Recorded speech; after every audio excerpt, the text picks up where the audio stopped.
Good evening, ladies and gentlemen. Welcome to the November meeting of the Borough Council's Planning Committee. I'm Councillor Dedman. I'm the chairman of the committee, and all the members and officers have their names in front of them for ease of reference. I'll just take a few minutes to explain the process that we work to in these committees. Each application will be presented by the appropriate case officer, and after each presentation, those members of the public who have written to the council requesting to speak will be invited to take the seat at the opposite end of the table. The time allocation is 3 minutes for each speaker, and it will be strictly timed and enforced. The green light is displayed on the front of the timer. This changes to amber when you've got 30 seconds remaining, and then it changes to red at the end of the 3 minutes, and you must wind up then. Speeches must relate to material planning issues and must not be derogatory. No questioning is allowed, and no further written information, photographs, plans, any other material can be submitted at this stage. We've got 2 applications on the agenda with public speakers, so the running order for tonight will be as it is on the agenda. If there are any questions, please speak to the officers or me or the Vice Chairman after the meeting. Thank you. If the meeting extends beyond 9 o'clock, I shall ask for a proposal from the members to extend the meeting to a specific time, and once the item under discussion at that time is resolved, the meeting will then be adjourned and will reconvene on another evening. I really don't think we're in danger of that tonight, but you never know. In order to assist in the process this evening, I must ask everybody the usual question: are your mobile phones switched off? If not, please do so now. And we would also be grateful if you would remain quiet whilst the meeting is in progress. I'd also like to remind everyone present that the meeting will be filmed by the council and broadcast live on the internet, and it will be capable of repeated showings.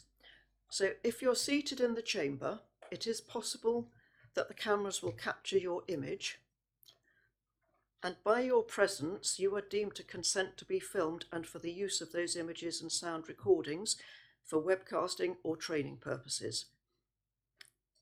If you address the committee, your contribution will be recorded and broadcast, unless this is in a period where the meeting is in private session, as permitted by the access to information provisions.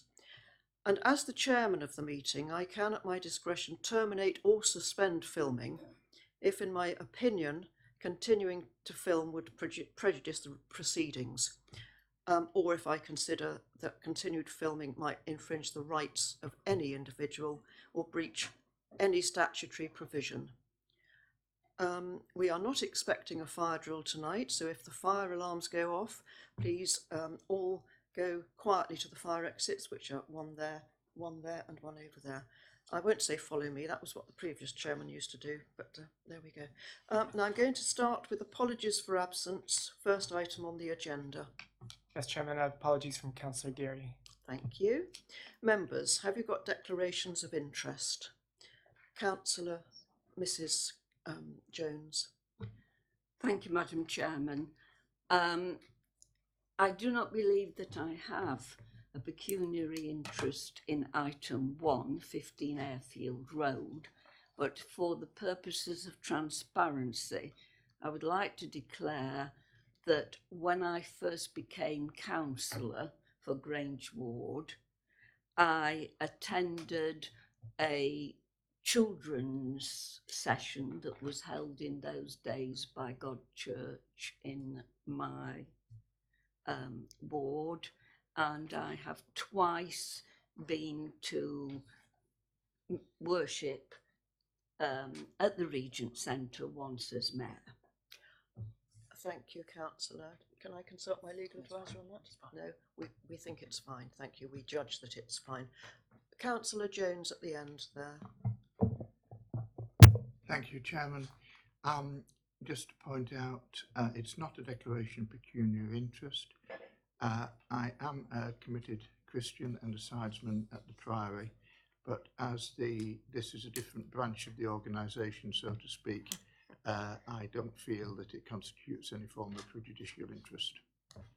Thank you, Councillor Jones. would you like to switch your microphone off, or else the camera will be switched on to you? Item 3 on the agenda, if there are no more... sorry, Councillor Hall, I thought you were declaring an interest. Okay. Oh, fine. Item 3 on the agenda is to confirm the minutes. Can I have... Thank you, Councillor Hall. Councillor... Yes, thank you. Thank you. The minutes are confirmed as a correct record. Item 4, applications. We go to 15 Airfield Road first. Linda? Yes, thank you. I'll hand over to the officer. Good evening, members, ladies and gentlemen. This is an application for a change of use from a light industrial B1 use class on a building to a place of worship for which will contain a multi-purpose auditorium, meeting rooms, a training centre, day nursery creche, and all these uses will be falling within class D1. And the premises at 15 Airfield Road. This is the application site itself. The site is currently occupied, we'll go to some aerial photographs, by a large building which was previously used by Curtis Wright. Members will probably be aware of the company, which recently moved and consolidated its enterprise out on the industrial estate at the airfield and has vacated a number of premises. This building has been vacant for nearly 2 years now. It has been marketed, and I've just popped out to the site this afternoon, and there still is marketing boards up. So the building is being actively marketed, but you'll see in the information within your report that the building has not attracted any industrial or commercial operators, and therefore you have the application before you for the change of use. You will also see on your report that the majority of the comments are in support. So this application comes before you due to the change to the Constitution, which actually requires buildings and proposals of this scale of floor space to automatically come to you for consideration. Previously, we may well have delegated this application. The building itself is a relatively modern office block. The proposal is not to change the elevations at all. There will be internal changes, and you can see on the plans before you, you have got on the left hand side the existing floor plans, ground floor up top left, first floor bottom left, and the plans for the church are set out in detail. You can see that there are a number of alterations which were proposed internally to provide a large worship hall for more than 500 seats, and one upstairs for about 150. So with a large coffee shop and lots of meeting rooms and rooms for other activities. This is the building itself. It is a fairly nondescript, to be honest, industrial building, but it is set in a very substantial car park. If we go back to the aerial photograph, you can see that there is a substantial parking area surrounding this building. So there is sufficient parking for the use proposed.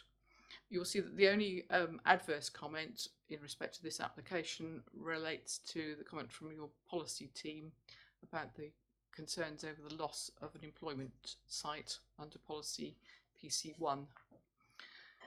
This use proposed will provide for employment. Okay, it's at a lesser figure than the building that capacity at the moment, but there will be an employment use. You also have set out on paragraph 805 of your report, 804 and 805 of your report, that paragraph 22 of the NPPF basically comments that policy should avoid the long-term protection of employment sites where there is no reasonable prospect of a site being used for that purpose. And where this is the case, the NPPF advises that applications for alternative uses should be treated on their merits, having regard to the creation of sustainable communities. well, the use of this premises is aimed at serving the wider community, not just the church itself. And it also should be borne in mind that under the General Permitted Development Order, a B1 office use of this type could, under permitted development or prior approval, go to residential, so you would lose it for good from any employment use. So on the basis that you have a significant level of support for the proposal, it doesn't technically comply with one of your policies, but you have another policy, PC2, which allows for the reuse of buildings when we've exhausted the possibility of the staying in an employment use, and the support in the MPPF. The application is recommended to you for approval. Thank you very much. Now I have before me on the speakers for this 2 names, Mr. Blick and Mr. Lee. Are you speaking together or separately? Do you both want to come forward? Okay, right, well, who wants to come first then?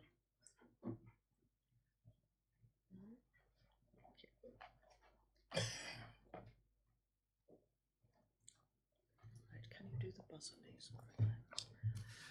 Good evening, councillors, officers, ladies and gentlemen. My name is Andrew Blick, and I am the chair of the trustees for God First Church.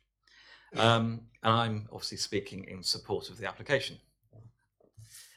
God First, formerly known as the Family Church and New Covenant Church, has been in the area for around about 30 years within the town. And for 20 of those years or so, we've been looking for a premises to call home. We've pursued a number of buildings in the area, most notably the Corn Factor site in the High Street, the former Dreams building, which is now Purewell Electrical, also Merrickland, which is next to the Summerford pub, the Wicks site and the Boylan's site. So you can see the scale of the development that we're looking or proposing.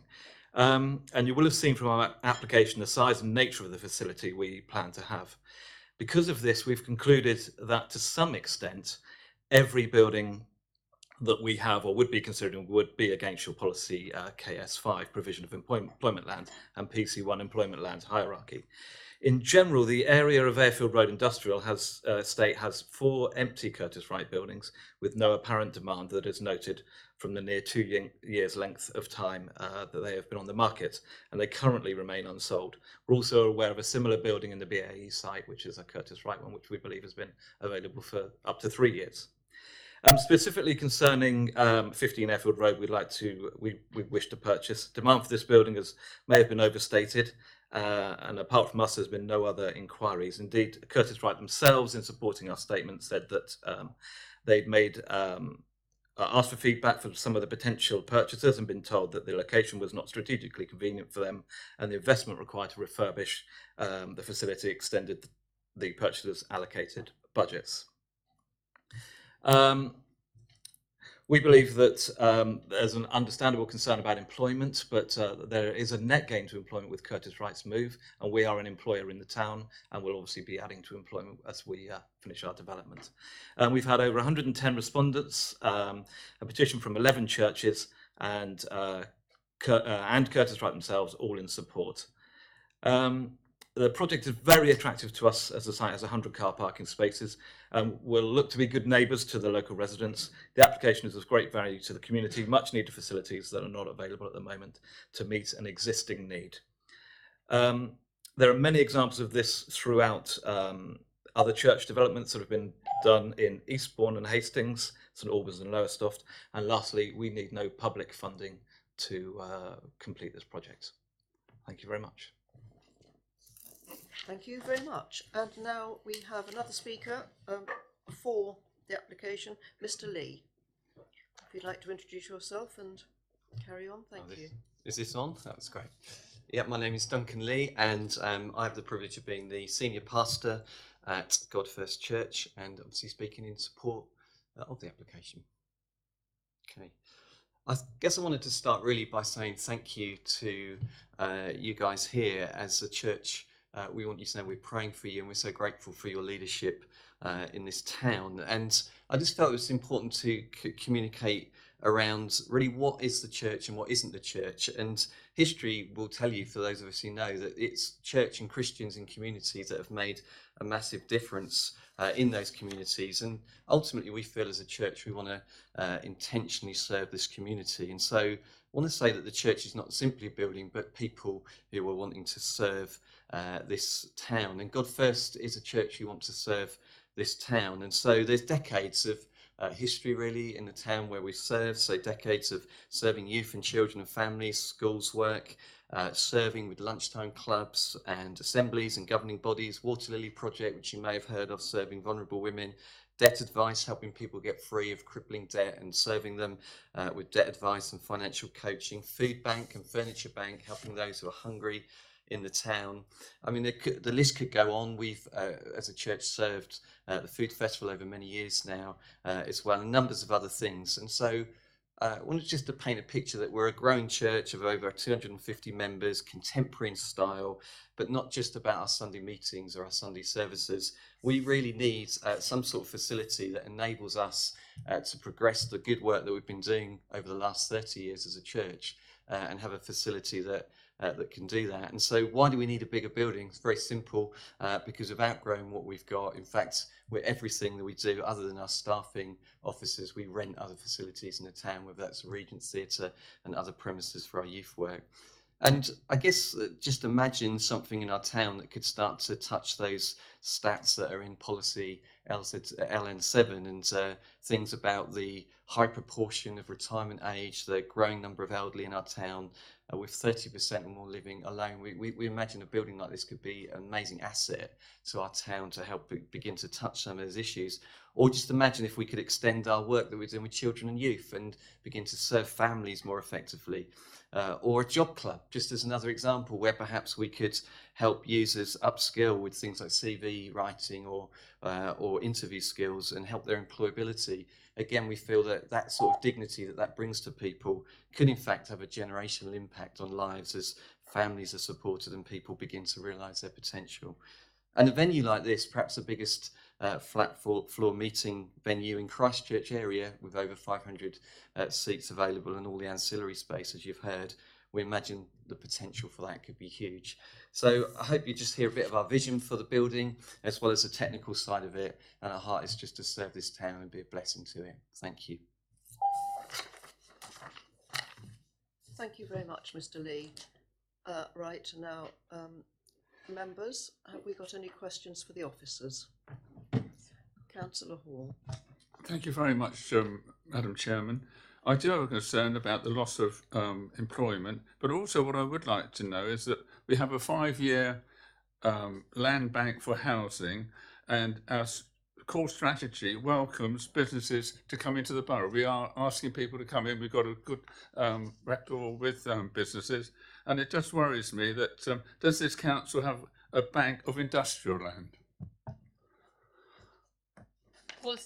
Policy KS5 in your core strategy identifies the quantum of land required. It's about 80 hectares across the plan period, and then policy PC1 sets out the location of some of those sites. Yes, we do have there's a lot of land available at the airport, and that's probably where the main growth area will be for employment across the borough in the next few years. But you've got the scenario as set out in your agenda, that not all industrial buildings are then capable of reuse easily, and you've got advice in the NPPF and also your own policy PC2, which says if after exhaustive efforts to try and find an alternative user you can't, then you should find a beneficial use for that building, and that's how this application is recommended to you. Thank you very much for your answer. Thank you, Councillor Hall. I think Councillor Bath was next. Thank you, Madam Chairman. I just wanted to ask whether the cafe that's proposed within the development is going to be open to the public, or is it just going to be for the users of the church? I understand that it will be open to the public as well. We did think about this in the office, whether we should put a condition limiting that to be an ancillary function to the church. But because it's embedded within the first floor of the building, it's not, and it's got meeting rooms all round it. It's like the central hub where people would come and go to use the first floor. We didn't feel that it was necessary actually to limit that, to preclude that to be a separate operator because of the way the building was laid out. Councillor Spittle, I think you had a question. Yes. Thank you. Is this the appropriate time just to ask whether a condition could be applied? Or should I do it? Yeah, I thought so. My concern is, should at any time, and dare I say heaven forbid, the facility that's going to be occupied, possibly occupied by the church, cease or stop, could the building then revert back to, or could we put it on a condition that the building reverts back to industrial use? No, we couldn't put a condition onto that effect because that would limit the potential use of the building. It was each application on its merits. The building would remain within an industrial area, so there wouldn't be any objection to it going back to a B1 use, but you couldn't preclude other applications and say that it should only be a B1 use. Thank you. Councillor Mrs Jones. Madam Chairman, could I ask the officer if the proposal back in 2004 that was granted was actually granted to God First, when there was a change of use of building to that of church? That was actually on a different building Yes. within the... To be honest, Councillor Mr Jones, I don't know because I wasn't here at that time, but it was why we put it on the agenda, because it was a very similar use Yes. to that proposed today. The end operator, to be honest, isn't real the issue. It was the fact that this council had already granted something very similar in a similar location, so we thought that was of interest to members. Thank you. I think I was at the planning meeting and I think it was God First, but I may be mistaken. Yes, thank you. Councillor Smith. Going back to the cafe, if God First weren't to take over this building and the application for the cafe, etc., existed on this building, could it then be enacted by a nationally known company or anybody else? A cafe is not a D1 use, so we're granting planning permission for a D1 use. A cafe would be a A3, A4 use, depending on exactly how it worked. So it would require a change of use application because it wouldn't be for what we granted consent here. Yes, Councillor Watts. Thank you, Madam Chairman. I see in page 14, impact on local amenities, that the building had, on its previous existence, a 24 hours a day, 7 days a week licence. In other words, it could operate all the time. I can't find anywhere in the papers what is the expected operating times for what's being proposed. I'm just wondering. Just bear with me, Councillor. I'll get the application form out because it's set out on the application. But it's not 24 hours a day. I did look at it earlier. I can't remember exactly when.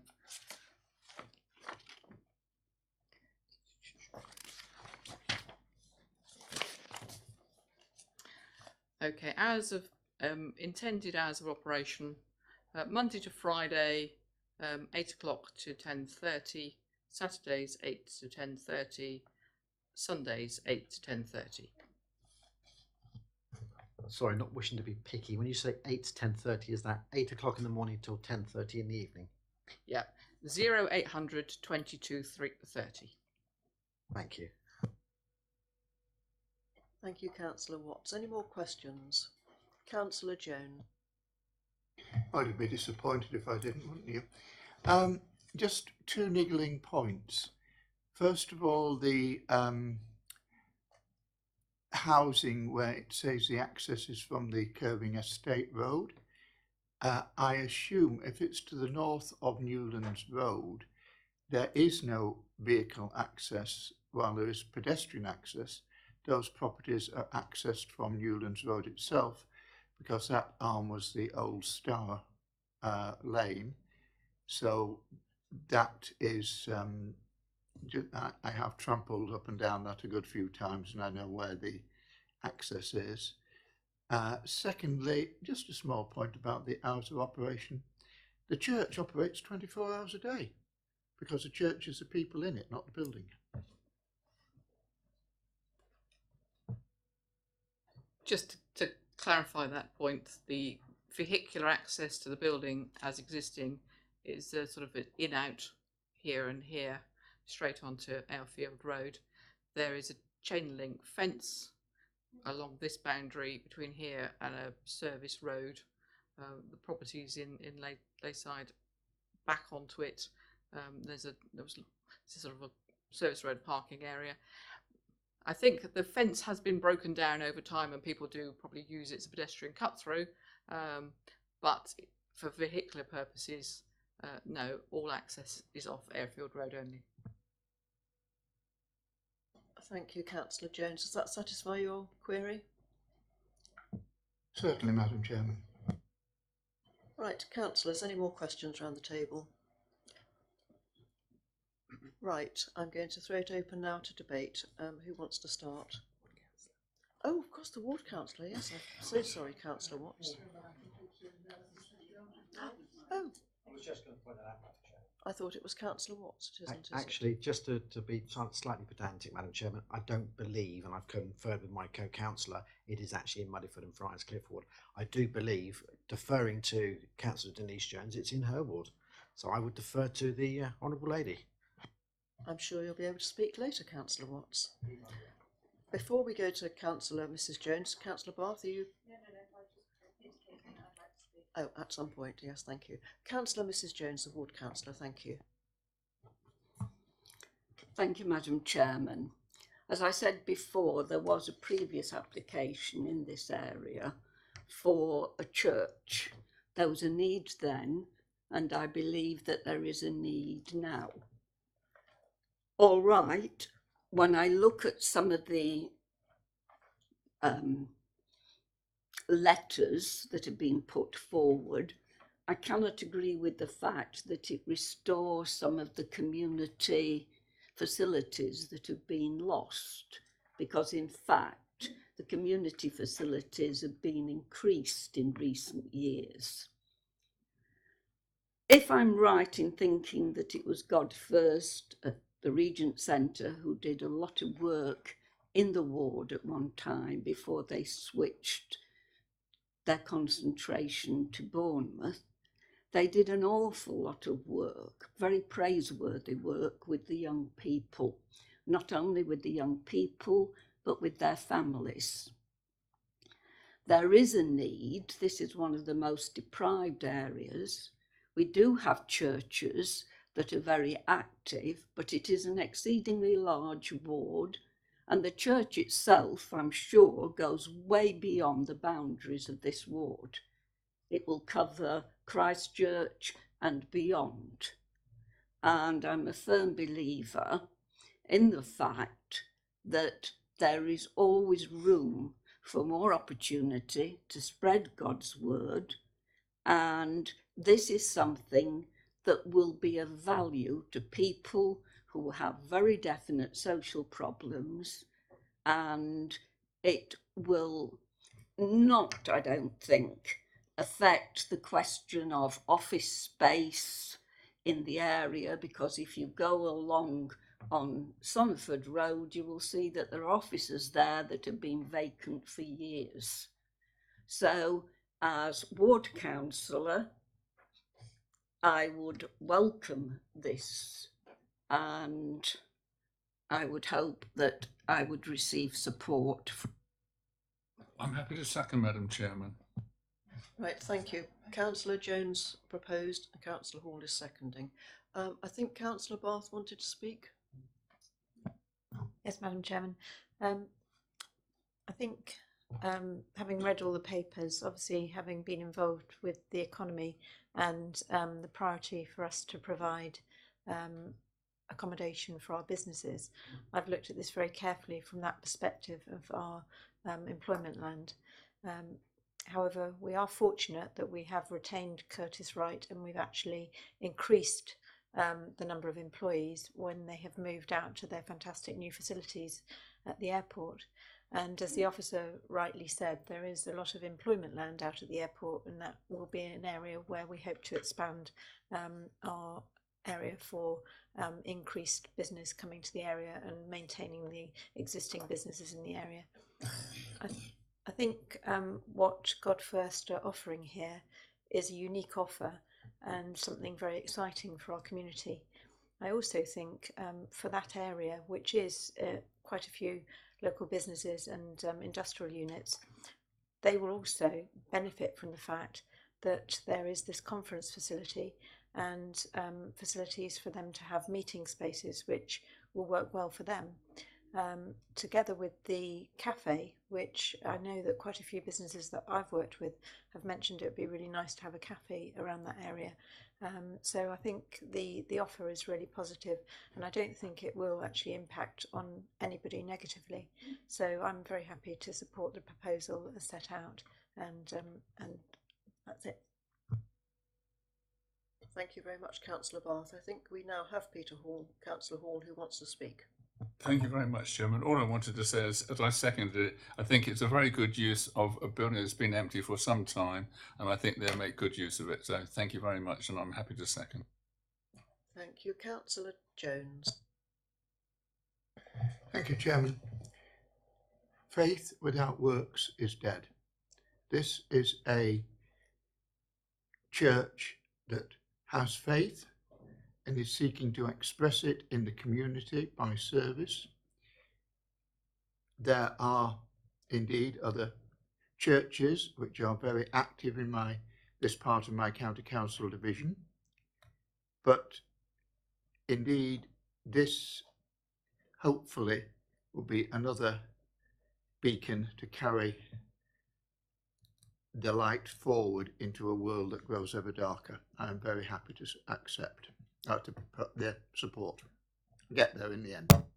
Thank you, Councillor Jones. I think we got the gist. Any more speakers? Right, well, the recommendation is to grant. We've read the conditions, I'm sure. We're happy with it. Can we go to the vote then? All those in favour of granting the proposal?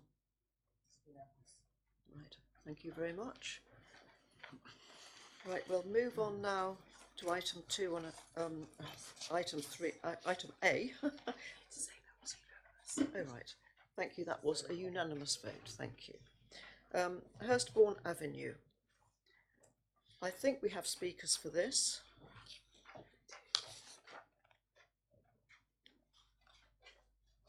We have Mrs. Moo Ligani. Oh yes, over there. Thank you. Would you like to come to the? Oh no, hang on. Oh God, I'm so sorry, officers. Yes, I was rushing ahead there with trying to get the speakers ready. Right. Okay. Who's going to lead on this? Thank you. Yes, and I must welcome you to the table. Thank you very much. I hope by the end of the evening you'll still want to stay with us. Thank you, Chairman.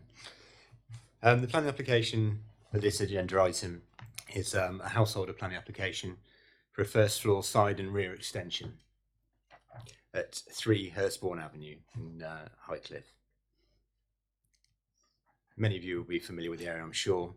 The area is best described as leafy detached homes, many in 2-storey format, and normally with large back gardens, in this case around 30 metres long, and usually parking to the front courtyards.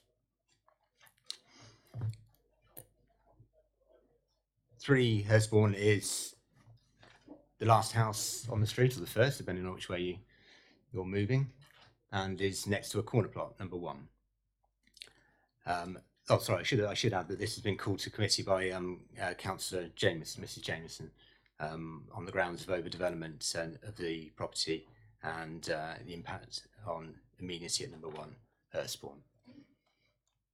So the property is a 2-storey detached house, which sits on a three bedroom format. It's a late 20th century home, probably 1970s style dwelling, and it has 3 bedrooms upstairs, and it's had extensions in the last few years to the rear. You can see this if you note the original core of the house here, and the original garage, and I believe lean-to sides to the house, and it's been extended out, as you can tell from these roof forms here in the first floor plan. These extensions were done with planning permission a few years ago to create greater living space and dining room, which opens to the back garden. The proposal here is for a first floor side extension, which adds to the side closest, the north side of the house, closest to number 1. It was originally proposed, so this is the elevations of the existing house and the elevations of the proposed. It's largely to add a 4th bedroom to the house and reorientate. There'll be large reorientation of the house itself with additional bathrooms and a large bedroom. It was not originally proposed, just get the cursor up here, with a gable finish, so a gable end facing number 1 Hurstbourne. After objections were raised by neighbours, planning officers decided it was prudent to ask for the roof to be hipped away. So it's in its current format here. It's also hipped away when viewed from the side, here, and to the back. So there are no gable ends being proposed, albeit the existing house does have gable ends, as you can see here. Going back to the floor layout, you can see bedrooms being introduced to the front and to the back. And if you remember on the elevations, you can see a large Juliet balcony with bifold doors to the rear, and no windows at first floor height on the side of the house, but roof lights in the vaulted ceiling above, should be above head height. A small log store, which is rather small, is proposed at ground floor level. All of these extensions are placed upon existing walls. So when we go back to look at these, sorry, going back and forth between many plans here, this sits on the existing main walls at the side of the house. The greatest impact is likely to be the extension on the side, going from this side elevation view to this. These eaves are 4.9 metres high and will be at the end of the garden of number 1 Hurstbourne, which we'll come on to in a second with some photographs.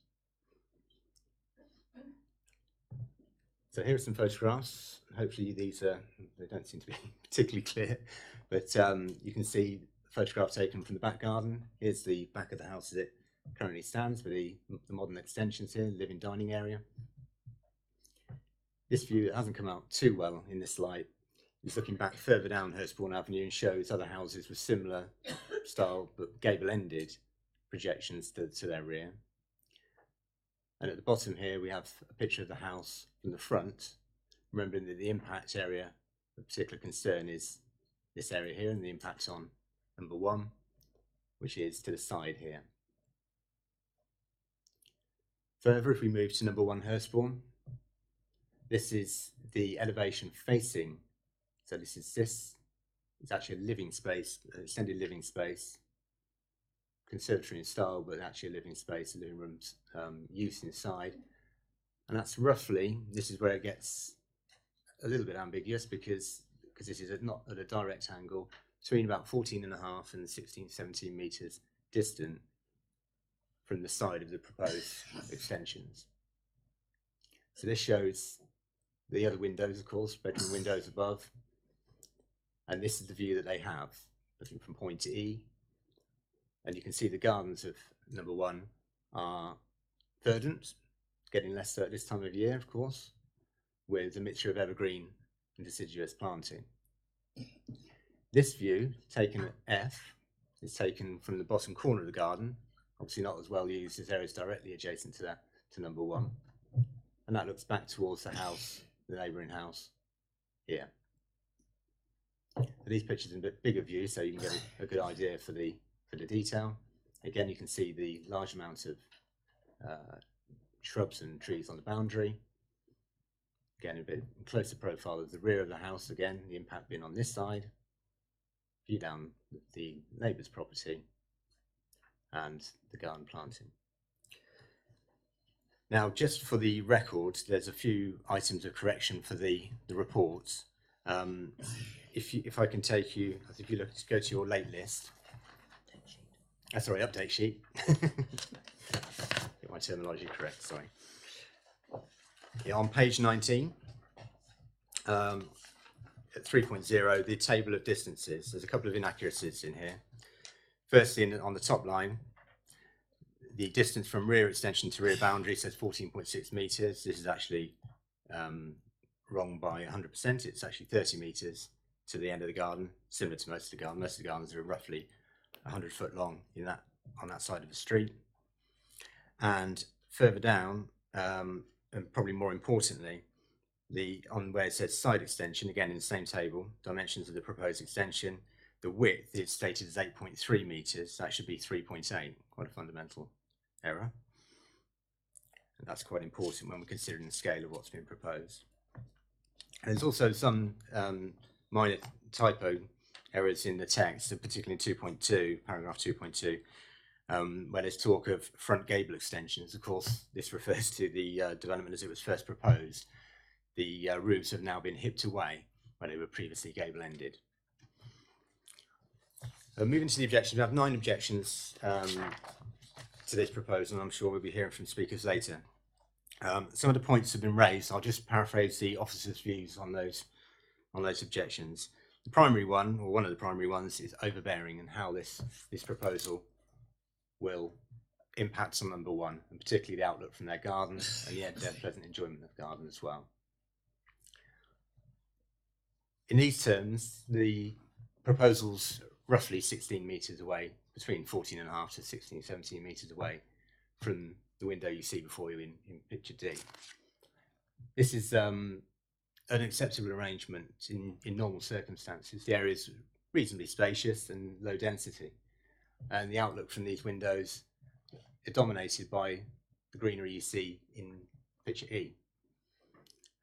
Officers have gone to some lengths to hip away the roof to make sure when the leaves are off the trees and the higher views are mitigated, to make sure that plenty of light and non-enclosure, if you like, still occurs and there can still be decent enjoyment of that garden.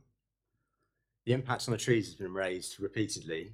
The extension itself will be sitting upon existing walls, so there shouldn't be new footings. If there are new footings, they're not likely to be substantial, and of course they're close to the boundary already, so none of these trees incidentally are protected in any way.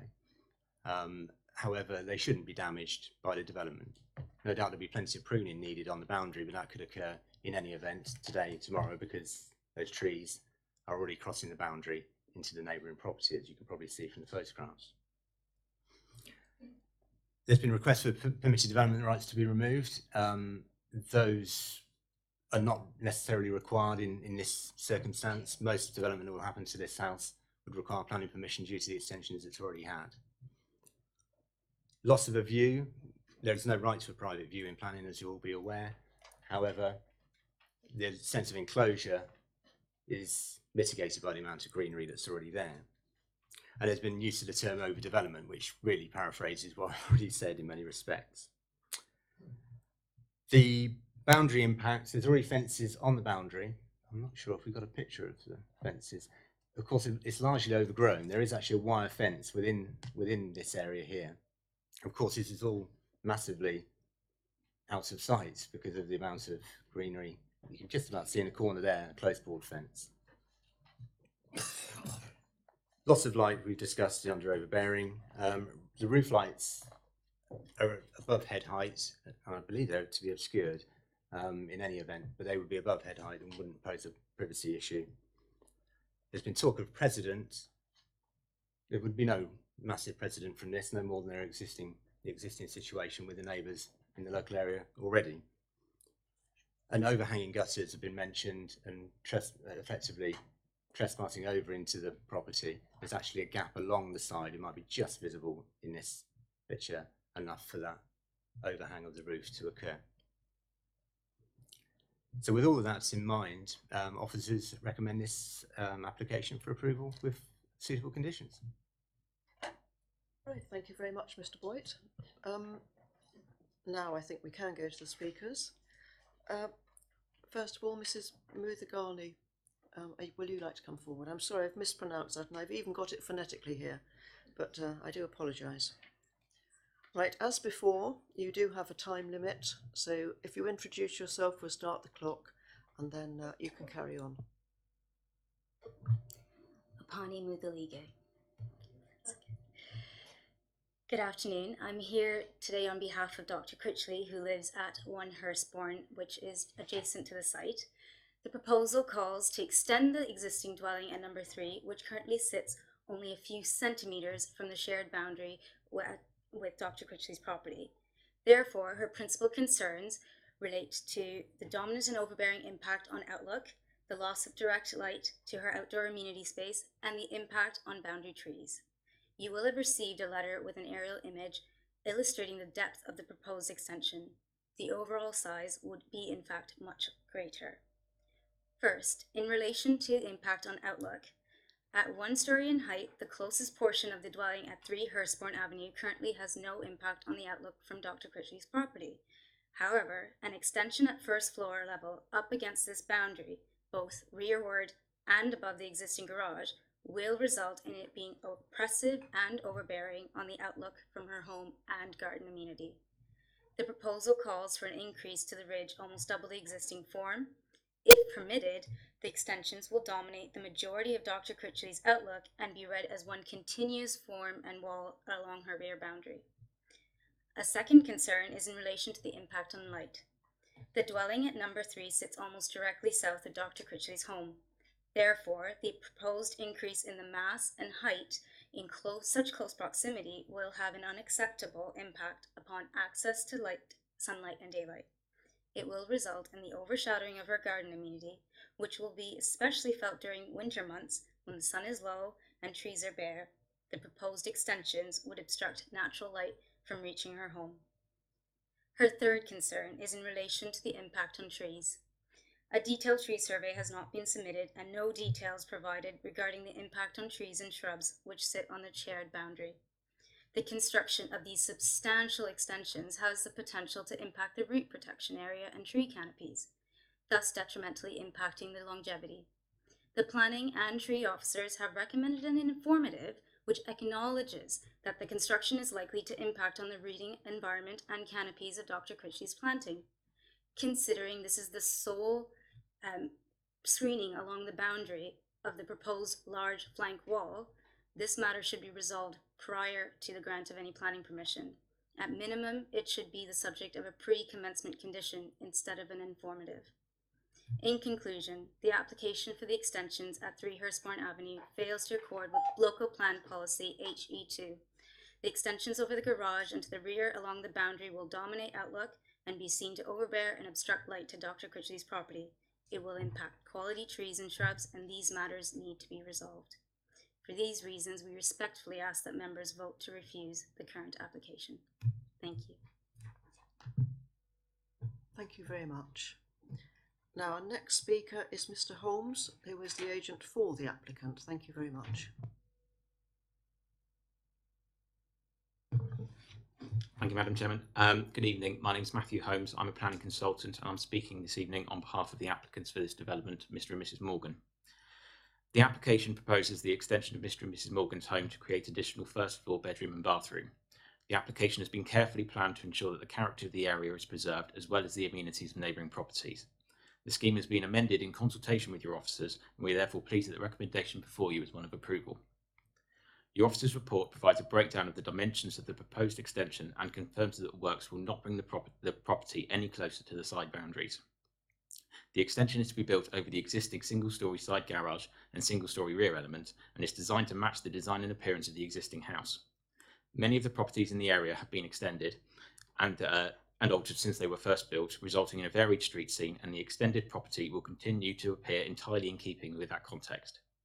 Your officer's report concludes that the extension is appropriate in scale, design and materials such that the character and appearance of the area will be preserved, and we agree with that view. Turning to the relationship of the proposed extension with the neighbouring properties, your officer's report states that there have been objections to the application, but with the exception of number 1 Hurstbourne Road, all of those comments have been made by people not living adjacent to the site.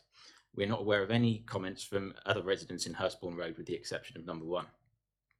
So to cover the relationship with number 1. Number 1 Hurstbourne Avenue occupies a corner plot and has some windows facing towards the application site, as your officer has explained. There is, however, as noted in your officer's report, a gap of 14.5 metres between the rear elevation of number 1 and the boundary of the application site. And within the garden of number 1, there is a screen of planting close to the boundary that serves to obscure views between the two sites. Whilst I acknowledge the comments of the residents of number 1, your officers have concluded the proposed extension will not appear intrusive road or bearing when viewed from number 1. Furthermore, my clients have replaced a roof gable with a hipped roof to reduce the mass of the roof as seen from number 1. In addition, we have submitted information from the builder who has confirmed an appropriate method for construction of the sidewall of the extension that will negate the need for scaffolding and therefore allow the planting on the side boundary to remain. I would therefore respectfully suggest that my clients have proactively and successfully sought to find a solution to the development of the site that will minimise any impacts on the resident of number 1. Your officer's report on the application concludes that the placing of windows in the extension ensures that the privacy of surrounding homes will be preserved. They also conclude that the proposal, quote, will not result in a visually intrusive or overly dominant form of development in relation to the neighbouring properties. I would therefore respectfully suggest that this application preserves the character of the area and the amenities of the neighbouring properties.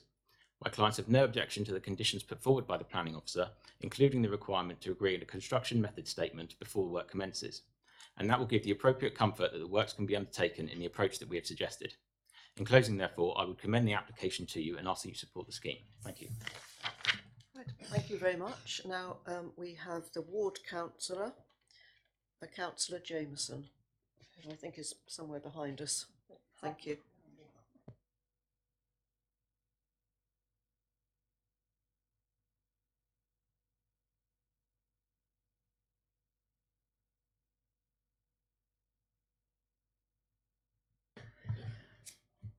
Thank you, Chairman and members, for allowing me to speak on this application. I'm speaking on behalf of Dr. Critchley, who lives at the property at number 1 Hurstbourne Avenue, and my request to bring this application to the committee is on the grounds that it is overdevelopment of the existing property at number 3, and the proposed extension will cause loss of amenity to number 1 Hurstbourne Avenue. Chairman, this is a very large, bulky extension that will lie right on the boundary of number 1 Hurstbourne Avenue, dominating a great deal of the southern boundary, obscuring sunlight from most of the garden. These plans, if passed, will actually almost triple the size of the original dwelling due to previous extension and will cause considerable loss of light to number 1. Sorry about this. The screening between the two properties is in the garden of number 1, and it is a mix of mature shrubs and trees, and one of the objections to this application is over the possible damage to these plants during the construction of the proposed extension. The officer states that the applicant should seek independent advice as to how the construction can be carried out without impacting or damaging these plants. I trust that the development would not be started before this advice is received and acted upon if necessary, and any damage to the plants is rectified and plants replaced, although new plants obviously won't give the same screening as the present mature trees and bushes. Members, this development will lie right on the boundary with number 1, and the guttering will, I believe, actually overhang the boundary. It is difficult to see how the construction will take place and any future maintenance will be carried out without crossing the boundary. Members, that's all I can have to say. I think the agent said far more than me, and thank you for listening to me. Thank you. Thank you very much, Councillor. And I didn't get a chance to say before Councillor Jameson launched off that we don't time the ward councillors. because we trust them not to go on too long. I think Councillor Jameson did that admirably well. I think it was probably 3 minutes anyway, wasn't it? Right. That is completing the speakers. Now we're opening to questions. I know the Vice Chairman has one immediately. I noticed in the report we've chosen to put an informative about the means of construction not wanting to cause damage to the shrubs. Can you just explain to me why we've not conditioned it? During the course of the application, the officers, this issue has been raised through objections, and the officers have consulted our tree team, our tree officers, and they've confirmed that there's unlikely to be any further damage apart from pruning close to the boundary. Furthermore, the applicant provided a construction management plan because there's a question of whether or not, without permission for scaffolding on the neighbouring land, whether they could get access at all. And the architects and builders have provided a statement showing how buildings are built in such situations because they occur quite regularly. Thank you. Right, I now see Councillor Spittle first, I think. Great. Thank you, Madam Chairman.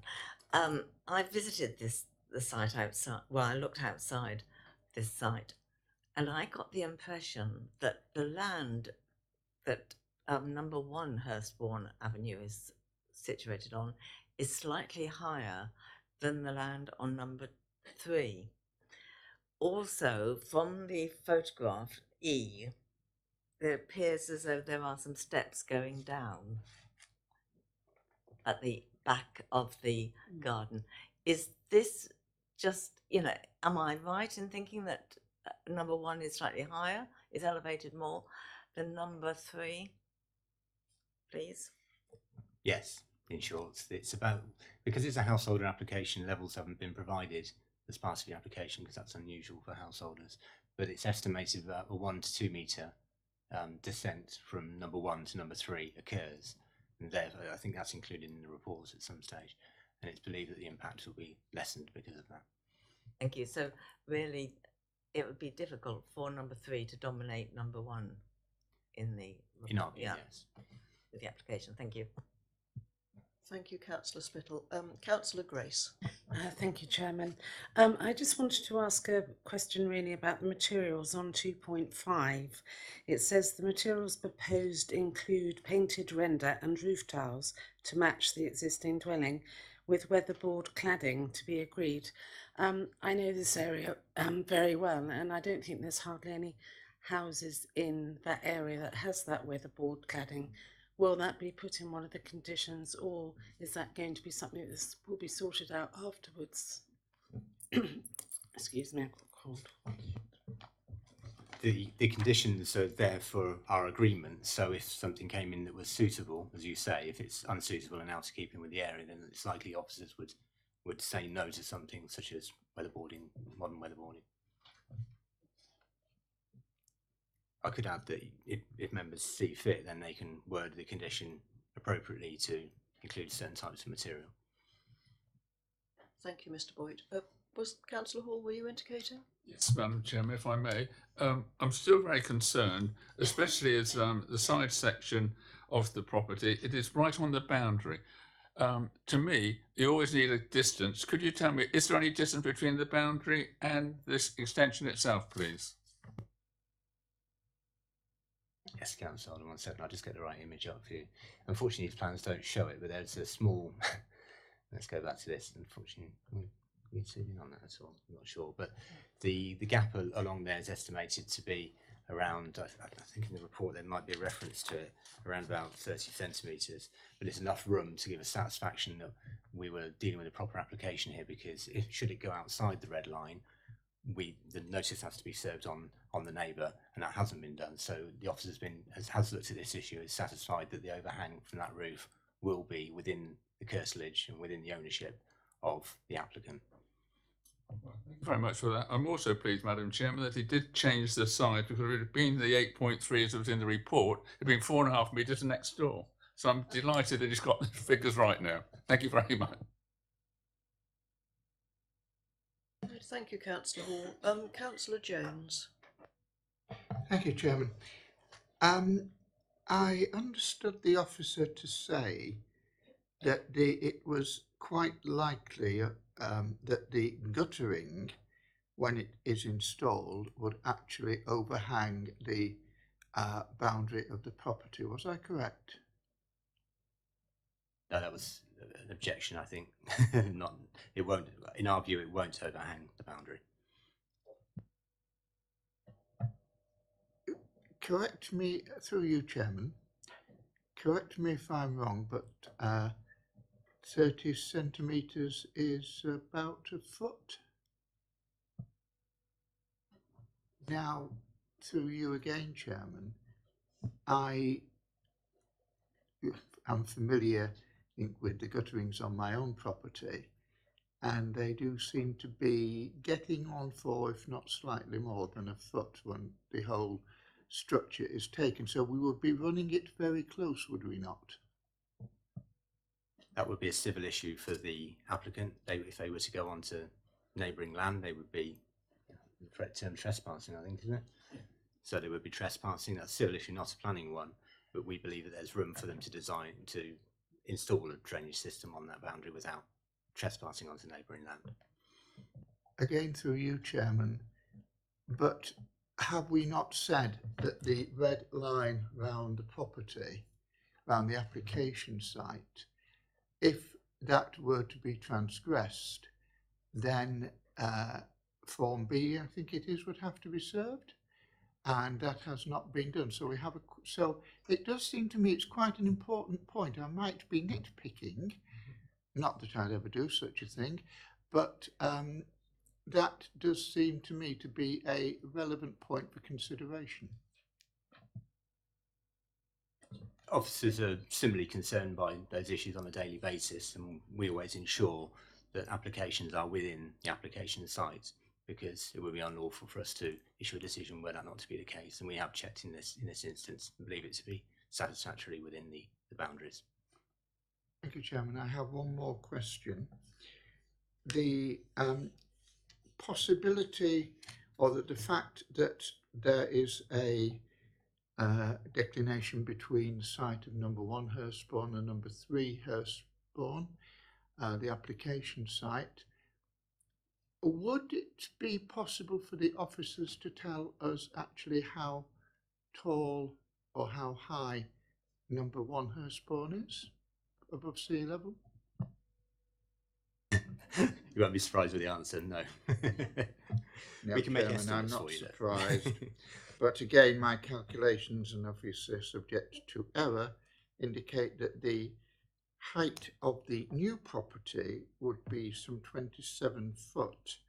And again, having visited the site and inspected it,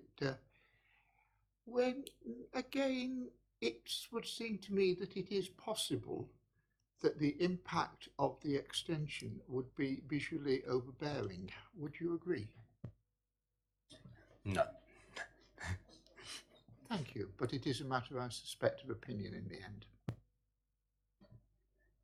Councillor, can I remind you that thanks to the Vice Chairman's previous foresight, we do have a conversion table in front of us on our public speaking list, so we can convert from a metre to a foot and 2 yards. So I think we're very privileged in that, us antediluvians. I'm sorry, Madam Chairman, I'm English, I don't speak metric.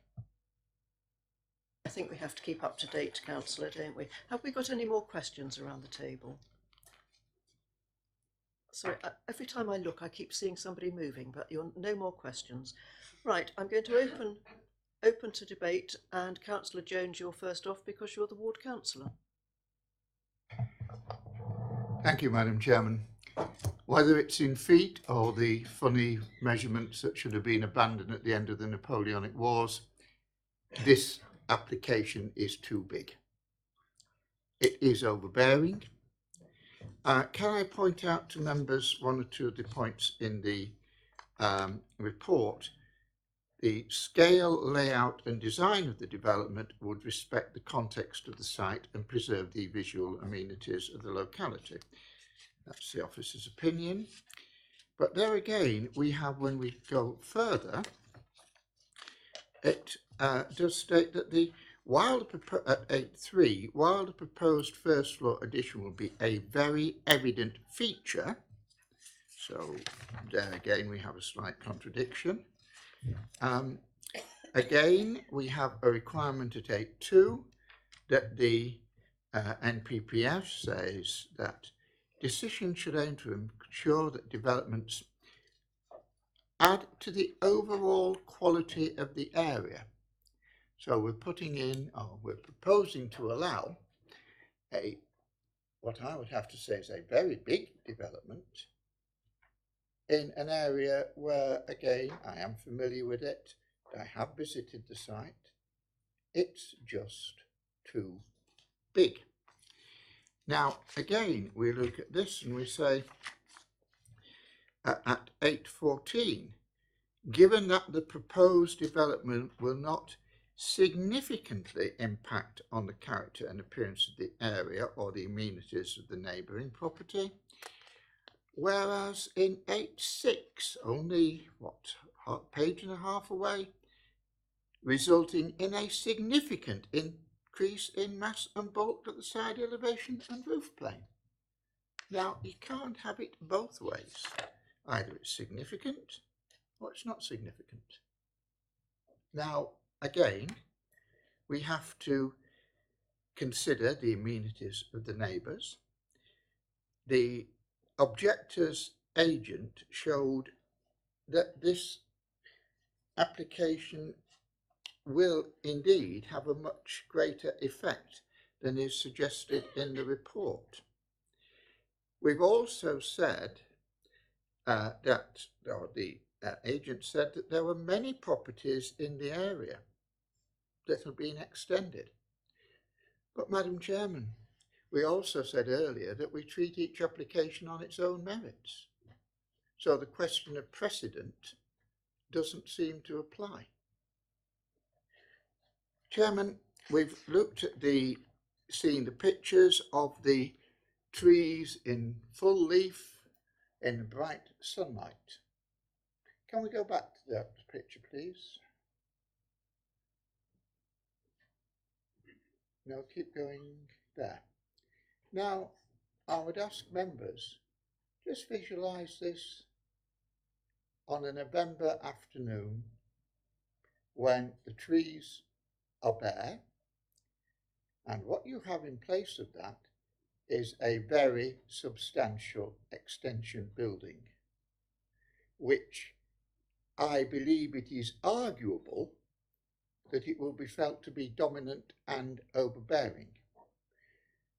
Now, Chairman, I'm quite sure there are members who will say no, it isn't, and I'm quite sure that there are members who will say, well, we need to develop it and it's a nice extension and they've taken all the bits of it. And there is a presumption, and I accept that, in favour of development. But we are allowed to make up our own minds, and all the points before us are subjective. It's in an opinion as to whether this large application will indeed be a detriment to the amenity of the neighbours. Will it be out of character with the street scene? Will it be as the report admits, will it be a significant increase in mass and bulk? Will it be, it is argued, that it won't be a materially harmful loss of privacy? Well, again, that's a matter of opinion. So, Madam Chairman, I propose that this application be refused on the grounds that it is out of character in the neighbourhood. It is certainly contrary to HE2 that it is not a suitable design, and that it is indeed detrimental to the amenities of the neighbours. So I propose that, Madam Chairman. Thank you, Councillor Jones. Can you switch your microphone off, please? Thank you. We have a proposal, a counter proposal on the table. Do we have a seconder? I'll second that, Madam Chairman. Councillor Hall. Thank you very much. Right, who do we have next as a speaker? Oh, Vice Chairman, thank you. I'm afraid I have to completely disagree with the proposer and the seconder. Whilst, yes, the extension is a significant size, I don't believe it's going to have a detrimental impact on the character and appearance of the site, nor on the amenities of the immediate neighbours. I think that we should be granting this. I think it looks good. It's a sensible extension that doesn't increase the floor plan size of the property, and I can't agree to refuse the application. Thank you, Councillor. I'm just looking at my list. Who's next to speak? Councillor Hall. Thank you, Madam Chairman. I second this because it's quite clear to me that it's going to be detrimental to the area, and not only that, it is grossly overdevelopment and it's overbearing. So I'm very happy to second the motion to refuse. Thank you, Councillor Hall. Councillor Watts. Thank you, Madam Chairman. I shall not be supporting the recommendation for refusal. I go along with Councillor Liesl Smith, and I think this is more than appropriate. I don't have any problems with this at all. Our professional planning officers have looked at it. I trust their judgment. I don't see anything wrong with this whatsoever. And as for guttering, if anybody's laid any guttering recently, guttering's 4 inches. They've got a foot to spare. That means they've got 7 inches they can play with. Thank you, Madam Chairman. Councillor Watts, we're going out of metric again, and you of all people should be up to scratch. Right, the next speaker would be Councillor Bath. Thank you, Madam Chairman. First of all, I'd like to say what a beautiful garden number 1 has, and it is very well screened currently. I take the point that Councillor Jones makes about that was taken in the summer. However, even when the leaves have fallen, there's going to be a lot of branches there which break up any overbearingness of the extension. I think had the extension been within closer proximity to the house and the current garden was not of the length that it is, then possibly there might be an argument in that case. I don't believe it's out of character. I think the actual extension looks like it's in character with what we've already got there, and therefore I will not be supporting the recommendation for refusal, and I feel that this application should be approved as set out. Thank you, Councillor Bath. Councillor Spittle, I think you indicated. Yes, I did, Madam Chairman. Thank you. I agree with some of my colleagues because as I said earlier, having seen the plot myself tonight or this afternoon when it was light, I observed what a verdant and green area it is, somewhat similar actually to my own ward, where you have substantial houses on substantial plots, which means that whilst some extensions may not be popular, and certainly the neighbours can be quite concerned about what could possibly arise, I do feel that having looked at all the pictures, and in fact there are quite a few extra photographs on Dorset for You as submitted, and looked at the plans, that this application will fit comfortably, or not comfortably, but it will fit neatly on the site. Now, quite opposite and all around, apart from number 1, admittedly, there are a lot of other properties that fit very neatly on their plots. So in view of this, I too cannot support the recommendation proposed on the table at the moment to refuse the application. Also, I do feel, and again, as the officer did point out to me, and it's on 1.2, that the land on number 1 is approximately 2 metres higher than the land on number 3. So you can judge, to have your own judgment with regard to domination. So I will not be supporting as I said, the proposal that is before us to refuse this application. Right, thank you, Councillor Spittle. Any more discussion? Councillor Mrs. Jones. Thank you, Madam Chairman. I think in some ways this is a difficult decision, but as we've been told, it is a subjective decision.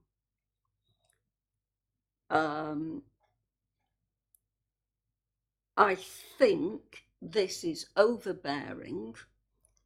I don't think it takes any notice of the neighbours, and I think that this question of the going right up to the boundary is not a good one. And I'm also rather appalled, whether it's a planning reason or not, that we talk in terms of, well, you must take advice about whether you're going to do damage to the shrubs and the environment next door.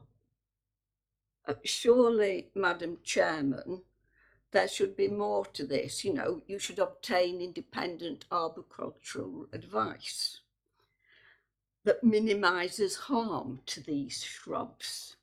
So that implies there is going to be harm in next door's garden. And I think that the neighbours here at the house under question, if they had a little bit of thought, would have designed this differently.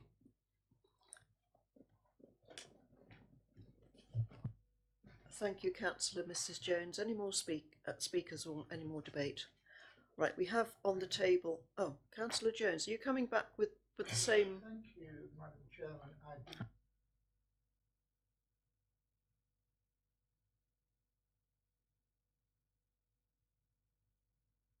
Councillor Jones, could you pop your microphone on, please? Thank you. I believe, Madam Chairman, as proposer of the motion, standing orders give me the right to speak in summation, provided I do not introduce any new information. If you wish to, Councillor Jones, go ahead. Thank you, Chairman. There were 3 points to which I would ask members to consider. One argument advanced by a speaker was that this application looks good. That is a very subjective argument, and members must decide whether they agree with it. Secondly, we had a point that we should go with our officers' professional judgment. Madam Chairman, if that was the case, we wouldn't be here. We have the right to disagree. And I would actually point out that I have sat round this table and heard members vociferously disagree with the officer's recommendation, and they aren't the ones who are disagreeing with it today. And finally, we mentioned precedent and other development and similar ones in other wards. I have seen very, very similar applications in another ward, which the ward council quite rightly has opposed tooth and nail. So I would suggest, again, that is a false argument. Madam Chairman, we have had a very good debate, and I would ask members to support refusal on the grounds given. Thank you, Councillor Jones. I take it you don't want to speak again as seconder. Thank you, Councillor Hall, although you would be welcome to if you wished. Right, I'm going to ask for a vote, a show of hands on the refusal. So who is in favour of refusal? Okay.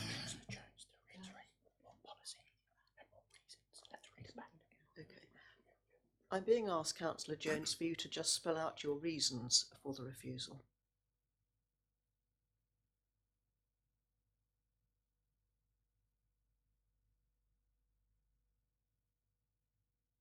Councillor Jones, microphone, please. Thank you. given that I might not have the absolutely correct policy reference numbers, I believe that this is out of character with the street scene. I believe that this is detrimental to the amenities of the neighbours, and I believe that it is an unsuitable design according to policy HE2, and I can give you that one. Thank you, Councillor Jones. We've got that straight. Now, can we go to the vote for the proposal for refusal? That's 3 against, and those against the proposal for refusal. The motion falls away then, thank you. Now we have, who's going to be first here? I'm going to go to the Vice Chairman. I'm so sorry, Councillor Watts.